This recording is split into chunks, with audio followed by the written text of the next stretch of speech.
औज़ुबिल्लाहिमिनश्शैतानिर्रजीम बिस्मिल्लाहिर्रहमानिर्रहीम। अस्सलाम वालेकुम dear students, myself Mohammad Sufiyan. हम लोगों ने जो लास्ट टाइम डिस्कस कर लिया चैप्टर नंबर 13 कंप्लीट कर चुके हुए हैं। इसका लास्ट टॉपिक आज जो हम डिस्कस करेंगे वो MCQs होंगे। MCQ नंबर 1 हमारे पास है पॉजिटिव इलेक्ट्रिक चार्ज। जो पॉजिटिव इलेक्ट्रिक चार्ज हैं वो क्या करते हैं, हमें चैप्टर में पढ़ चुके थे। जो हमेशा लाइक चार्जेस होते हैं वो दूसरे को रिपेल करते हैं। जो ऑपोजिट चार्ज होते हैं लाइक जैसे एक पॉजिटिव हो गया एक नेगेटिव चार्ज हो गया, वो दोनों दूसरे को अट्रैक्ट करते हैं। सेम चार्जेस लाइक चार्जेस आ जाएंगे तो वे दूसरे को रिपेल करेंगे। तो अब आप MCQs के आप पॉजिटिव इलेक्ट्रिक चार्ज हैं या उसके पास दो ऑप्शन हो सकते हैं, नेगेटिव चार्ज को अट्रैक्ट कर ले या फिर उसके सेम जैसे चार्ज को रिपेल कर ले। पॉजिटिव चार्ज या पॉजिटिव चार्ज की वजह से पॉजिटिव चार्ज को ही वो रिपेल करेगा। ऑप्शन नंबर बी आ जाएगा, रिपेल्स अदर पॉजिटिव चार्ज आ जाएगा। बी ऑप्शन इसका करेक्ट है। Next MCQs, an object gain excess negative charge after being rubbed against another object which is. हमने एक चार्ज लिया, दो बॉडीज़ लिए, दोनों को आपस में रब करवाया। रब करवाने के बाद एक के ऊपर हाईली एक्सेस नेगेटिव चार्ज आ चुके हैं, तो दूसरे पे क्या होगा। एक बात याद रखिएगा, जब भी कोई भी दो बॉडीज़ को अगर रब करवाया जाए तो हमेशा उनके ऊपर ऑपोजिट चार्ज क्रिएट हो जाते हैं। एक पे पॉजिटिव चार्ज दूसरे पर नेगेटिव चार्ज क्रिएट हो जाएगा। यहाँ पे कहता है एक पर नेगेटिव चार्ज का एक्सेस हो चुका हुआ है तो दूसरे पर कौन से चार्ज आ जाएंगे, पॉजिटिव चार्ज आ जाएंगे। जो ऑप्शन नंबर सी चार लिया वो इसका करेक्ट ऑप्शन बन जाएगा। The two uncharged object A and B are rubbed against each other. अब दो अनचार्ज बॉडीज हैं, ए एंड बी हैं, दोनों को आपस में रब करवाया गया। When object B is placed near negatively charged object C, the object repel each other which of the following statement is true about object A. तो दो अनचार्ज बॉडी थी ए और बी, इन दोनों को आपस में रब करवाया गया। उससे पहले एक चार्ज बॉडी सी थी, वो हमारे पास उसके ऊपर जो चार्ज था वो नेगेटिव चार्ज, उसका हमें पता है उसके ऊपर नेगेटिव चार्ज है। कहते हैं नेगेटिव चार्ज को जैसे हम बी के करीब लेके आते हैं तो बी के करीब लेके आने के बाद ए पे कौन सा चार्ज आएगा, ये उसका MCQ है। अब देखिए ज़रा बात गौर करने वाली है। सी पे नेगेटिव चार्ज है, जब उसको बी के करीब लेके आते हैं तो वो two objects repel each other, दोनों दूसरे को रिपेल करते हैं। सी और बी आपस में रिपेल करने की रीज़न क्या होगी, इनके ऊपर सेम चार्जेस होंगे। जब सेम चार्जेस होंगे तो मतलब सी पे भी नेगेटिव चार्ज है, दूसरे ऑब्जेक्ट पे भी नेगेटिव चार्ज आ जाएगा। जब नेगेटिव चार्ज वाले को ए के साथ रब करवाया जाएगा तो दोनों पे ऑपोजिटली चार्ज आ जाएंगे, सी पे भी नेगेटिव और बी पे भी नेगेटिव। क्यों, वो दोनों दूसरे को रिपेल कर रहे हैं। जब उसको ए के करीब लाया जाएगा तो दोनों ए बी और ए को रब करवाएंगे। रब करवाने से मैंने MCQ नंबर 2 में बताया, जब दो बॉडीज़ को रब करवाया जाए उनके ऊपर ऑपोजिटली चार्ज क्रिएट होते हैं। बी पर नेगेटिव चार्ज है तो ए पर हमारे पास पॉजिटिवली चार्ज आ जाएगा। तो B option number B correct हो जाएगा, बी कम्स पॉजिटिवली चार्ज आ जाएगा। ऑप्शन MCQ नंबर नेक्स्ट है 4, when you rub a plastic rod against your hair several times but it near some bits of paper,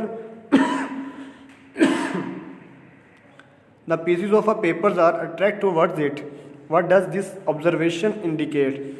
कहता अब एक plastic rod को जैसे ही एक हेयर के करीब लेके आते हैं, उसके ऊपर रब करते हैं काफ़ी टाइम, सेवरल टाइम्स, उसके बाद वो पीसीज ऑफ पेपर करीब लेके जा रहे हैं तो वो दूसरे को अट्रैक्ट कर रहे हैं। इस ऑब्जर्वेशन से हमें क्या इंडिकेट हो रहा है हमें बताना है। जैसे हम लोगों ने सबसे पहले प्लास्टिक रॉड और जो हेयर था इनको रब करवाया, इनके ऊपर चार्ज क्रिएट हो चुका है। चार्ज क्रिएट होने की वजह से ऊपर ऑपोजिट चार्ज क्रिएट हो गया। जैसे उसको हम पेपर और पीस के करीब लेके जाते हैं वो अट्रैक्ट करना स्टार्ट कर देते हैं। अट्रैक्शन का मतलब क्या होता है, इनके दरमियान ऑपोजिट चार्ज क्रिएट हो चुके हुए हैं। अगर सेम चार्ज तो दोनों दूसरे को रिपेल करते हैं, जब ऑपोजिट चार्ज हैं तो दोनों एक दूसरे को अट्रैक्ट करेंगे। इसलिए तो ऑप्शन नंबर 8 बिल्कुल करेक्ट है, the rod and paper are oppositely charge. क्यों अट्रैक्ट करने के रीज़न क्या है, उनके ऊपर दोनों के ऊपर ऑपोजिट चार्ज क्रिएट हो चुका है। इसका ऑप्शन नंबर ए है जो वो ठीक है। According to Coulomb's law, what happens to the attraction to two oppositely charged object as their distance of separation increase? Coulomb law हम पढ़ चुके हैं, F इज इक्वल टू के Q1 Q2 over R square. R square जो होती है वो separation between point charges होती है, और फोर्स का और सेपरेशन का जो रिलेशन है वो इनवर्स रिलेशन है। अगर सेपरेशन को डिक्रीज़ करवाएंगे तो फोर्स इंक्रीज़ हो जाएगी। अगर फोर्स को डिक्रीज़ करवाएंगे तो सेपरेशन इंक्रीज़ हो जाएगी। अब वो कहते हैं सेपरेशन को हम लोगों ने इंक्रीज़ करवाना, उनका जो डिस्टेंस है बिटवीन पॉइंट चार्जेस इंक्रीज़ करते जा रहे हैं, दूसरे से दूर होते जा रहे हैं, तो उनके दरमियान फोर्स पे क्या इफेक्ट पड़ेगा, फोर्स पे डिक्रीज़ होना स्टार्ट हो जाए। क्यों?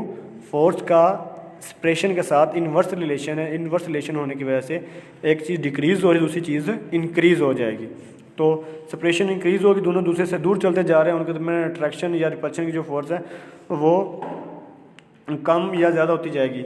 यहाँ पर अट्रैक्शन की बात की गई है, तो अगर सेपरेशन इंक्रीज़ करवाते जा रहे हैं तो फोर्स वहाँ पे डिक्रीज़ हो जाएगी। ऑप्शन नंबर बी ऑप्शन ठीक है इसका। Coulomb law is valid for the charges. अब कूलम लॉ किसके लिए वैलिड होता है? हमने चैप्टर पढ़ा इलेक्ट्रोस्टैटिक, इसमें हम जो डिस्कस करते हैं चार्जेस के बारे में वो स्टेशनरी चार्जेस होते हैं, एट अ रेस्ट पोजीशन पे होते हैं हमारे पास। तो सेकंड कूलम लॉ जो एप्लीकेबल जस्ट पॉइंट चार्जेस के ऊपर एप्लीकेबल है, stationary and point charges. Stationary आता है इलेक्ट्रोस्टैटिक्स की वजह से। अब पॉइंट चार्जेस क्यों यूज़ करते हैं, उसकी रीज़न है अगर हम लोग कोई दूसरे चार्जेस ले लें और उनके दरमियान चार्ज डिस्ट्रीब्यूशन करने की कोशिश करें, ट्राई करें, तो वहाँ पे चार्ज डिस्ट्रीब्यूशन लीनियर नहीं आएगा। जो चार्ज डिस्ट्रीब्यूशन लीनियर आता है जस्ट और जस्ट पॉइंट चार्जेस पे ही आता है। इस वजह से कॉलम लॉ है जो वो पॉइंट चार्जेस के ऊपर applicable. Option number C Charlie वो करेक्ट है, stationary and point charges. Positive and negative charge are initially 4 centimetre apart when they are moved closer together so that they are now only 1 centimetre apart the force between them। कहता पहले एक positive negative charge को 4 centimetre दूसरे से apart किया गया है, फिर उनको दूसरे के करीब लेके आ रहे हैं, मूव करवा कर उनका डिस्टेंस कितना रह गया, सेपरेशन 1 सेंटीमीटर। तो उनके मैन फोर्स कितनी होगी वो हम लोगों ने फाइंड आउट करनी है। नंबर 1, अब देखिए डिस्टेंस कम होता जा रहा है, सेपरेशन कम होती जा रही है, करीब आते जा रहे हैं, फोर्स ऑफ अट्रैक्शन के दरमियान बढ़ती जाएगी, इंक्रीज़ होती जाएगी। ऑप्शन नंबर 1 ये बन गया, एक बात ही बन गई, उनके दरमियान जो फोर्स ऑफ अट्रैक्शन है वो इंक्रीज़ होगी। नंबर 2 कितनी इंक्रीज़ होगी वो फाइंड आउट करेंगे। अब देखें फोर्स का रेट जो सेपरेशन के दरमियान रिलेशन है वो इनवर्स रिलेशन है, उस स्केयर का इनवर्स रिलेशन है, F inverse proportional to 1/r²।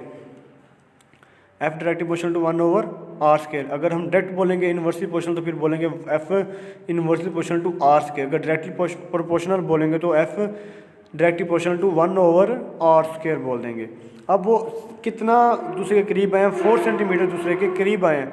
4 का स्केयर लें 16, तो ऑप्शन नंबर डी ठीक है, 16 टाइम लार्जर देन बिफोर। पहले से 16 टाइम लार्जर, उनके दरमियान फोर्स ऑफ अट्रैक्शन इंक्रीज हो जाएगी।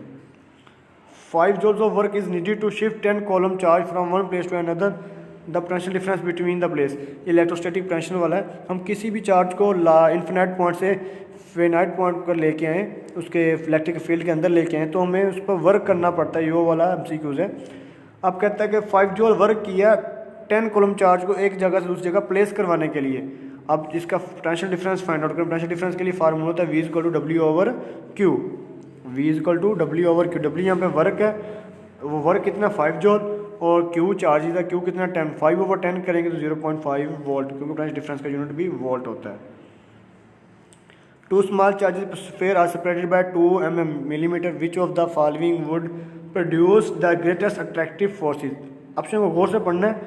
ग्रेटेस्ट अट्रैक्टिव फोर्सेस तब होंगी जब उन दोनों चार्जेस के दरमियान ऑपोजिट चार्ज होंगे, एक पे पॉजिटिव एक पे नेगेटिव। ऑप्शन ए देखें दोनों पॉजिटिव रिपल्शन, ऑप्शन बी दोनों नेगेटिव रिपल्शन, ऑप्शन सी दोनों पॉजिटिव रिपल्शन, ऑप्शन डी जो बचता है उस एक पे पॉजिटिव है एक पे नेगेटिव है, इसलिए इनके दरमियान फोर्स ऑफ अट्रैक्शन आ जाएगी, जिसकी वजह से इनके दरमियान force of attractive force increase हो जाएगी, एक पे पॉजिटिव चार्ज एक पे नेगेटिव चार्ज। फिर कहता है इलेक्ट्रिक फील्ड लाइंस। अब इलेक्ट्रिक फील्ड लाइंस हमेशा जो पॉजिटिव चार्ज होते हैं वहाँ से आउट होती हैं, नेगेटिव चार्ज में हमेशा इन हो जाती हैं, कभी भी दूसरे को क्रॉस नहीं करती, इसलिए ऑप्शन नंबर बी जो है वो करेक्ट है, नेवर क्रॉस ईच अदर, कभी दूसरे को क्रॉस नहीं करेंगी। लास्ट MCQs है, capacitance is defined as. Capacitance की डेफिनेशन क्या है? हमने कैपेसिटर में फार्मूला पढ़ा था Q directly proportional to V। अगर किसी कैपेसिटर पे जितना ज़्यादा चार्ज स्टोर करना है उतना ही ज़्यादा हमें वोल्टेज देनी पड़ेगी। वोल्टेज जितनी ज़्यादा देते जाएंगे वैसे वैसे उतना ही ज़्यादा कैपेसिटर पे चार्ज स्टोर होना स्टार्ट होता जाएगा। अब वहाँ पे कांस्टेंट लगाया हम लोगों ने C, Q equal to C V बन गया, सी कैपेसिटेंस होती है, कितना वो चार्ज स्टोर कर सकते हैं, उसकी कितनी एबिलिटी है। तो सी फाइंड आउट करने के लिए हमें क्या करना पड़ेगा, वी को डिवाइड करना पड़ेगा क्यू पे, Q divided by V is equal to C. ये सी कैपेसिटेंस है, उसके लिए फार्मूला क्या बन जाएगा फिर, C equal to Q over V. ये आपके MCQs ख़त्म हो चुके हैं। अब हम शॉर्ट क्वेश्चन की तरफ चलते हैं। शॉर्ट क्वेश्चन नंबर 1 में कहता है, how can you show about simple experiment that there are 2 types of electric charges. आप कैसे एक्सपेरिमेंट के जरिए बताएंगे इनके ऊपर इलेक्ट्रिकल चार्जेस आ चुके हुए हैं। हम इसका एक्सपेरिमेंट करेंगे ऐसे कुछ। आपने एक प्लास्टिक रॉड लेना है, एक फर लेना है। आप प्लास्टिक रॉड और फर को आपस में रब करवाएं, रब करवाने की वजह से रब करवाने के बाद प्लास्टिक रॉड को आप हॉरिजॉन्टली सस्पेंडेड कर दें। तो सेकंड रॉड ले, प्लास्टिक रॉड दोबारा एक सेकंड रॉड लेना है, उसको दोबारा फर से रब करवाएं। रब करवाने के बाद दोनों रॉड को दूसरे के करीब लेके आएंगे तो दोनों एक दूसरे को रिपेल करना स्टार्ट कर दें। अगर तो जब रिपेल करना स्टार्ट कर देंगे तो मतलब क्या, दोनों रिपेल उस वक्त हो रहे हैं जब इनके ऊपर चार्जेस क्रिएट हो चुके हैं। चार्जेस क्रिएट कौन से हुए, सेम चार्जेस क्रिएट हुए हैं। अगर वो दोनों रॉड दूसरे को अट्रैक्ट कर दे तो ऑपोजिट चार्ज क्रिएट होते हैं। अगर दोनों दूसरे को रिपेल कर रहे हैं तो मतलब उनके ऊपर सेम चार्जेस क्रिएट हो चुके हैं। इसके हम लिख सकते हैं यूँ, take a plastic rod, rub it with fur and suspend it horizontally by a silk thread. हम सिल्क थ्रेड के जरिए आपने उसे हॉरिजॉन्टल पर प्लेस कर देना है। प्लेस उससे पहले आप लोगों को रब करना है प्लास्टिक रॉड को और फर को। Now take another plastic rod, एक और प्लास्टिक रॉड लेना है, उसे फिर फर के साथ रब करवाएं and bring near to the suspended rod, जो आपने सस्पेंडेड किया हॉरिजॉन्टली उसको उसके करीब लेके जाएं। तो उसके बाद देखेंगे आप लोग, they observe that both the rods will repel each other, दोनों दूसरे को रिपेल करना स्टार्ट करें। रिपल्शन हमें क्या बताना शुरू होगी, बताती है कि इनके दरमियान चार्जेस क्रिएट हो चुके हैं, वो चार्जेस सेम है, वो अट्रैक्ट करते तो ऑपोजिट चार्ज आ जाते हैं। Describe the method of charging bodies by electrostatic induction. Electrostatic induction क्या होता है, हमेशा एक चार्ज बॉडी के ज़रिए किसी दूसरी अनचार्ज बॉडी के ऊपर चार्ज को इंड्यूस करवाते हैं without physical contact. Physical contact करवाए बगैर एक चार्ज बॉडी को अनचार्ज बॉडी के ऊपर करीब लाने से अनचार्ज बॉडी पे चार्ज को क्रिएट करवाना, इंड्यूस करवाना, उसके बाद उसकी सेपरेशन करवाना भी इलेक्ट्रोस्टैटिक इंडक्शन कहलाता है। कहते हैं whenever a charge body is brought close to an insulator conductor, जैसे हम एक चार्ज बॉडी को इंसुलेटर कंडक्टर के करीब लेके आते हैं, the near end of the conductor develops an unlike charges. जो कंडक्टर जो है, जो इंसुलेटर, दोनों के जो करीब वाला एरिया होगा तो वहाँ पे हमेशा अनलाइक चार्ज क्रिएट होंगे। जो ऑपोजिट होंगे, दूसरे से दूर होंगे, वो उन पे हमेशा सेम चार्जेस क्रिएट होंगे। ये हमारे पास इलेक्ट्रोस्टैटिक इंडक्शन कहलाता है। लास्ट क्वेश्चन आपका, how does electrostatic induction differ from charging by friction.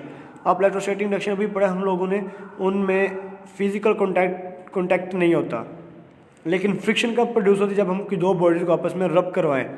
जैसे सर्दियों में हम अपने हैंड्स होते हैं, हाथों को आपस में रब करवाते हैं, जिनकी वजह से उनमें चार्जेस क्रिएट हो जाते हैं। अब फ्रिक्शन, पाँव को ज़मीन पे चलते हुए फ्रिक्शन प्रोड्यूस करवाते हैं, दोनों अपना अर्थ का भी और पाँव का भी इनके दरमियान फिजिकल कॉन्टैक्ट हो रहा होता है, जिसकी वजह से फ्रिक्शन प्रोड्यूस, फ्रिक्शन से हम लोग चल सकते हैं।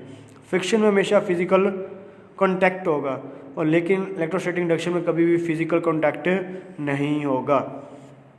The process in which a body is charge without physical contact is called charging by induction, but in friction charge are only produce when bodies are in physical contact. Physical contact होगा तो वो friction कहलाएगी, physical contact नहीं होगा तो वो electrostatic induction कहलाएगा।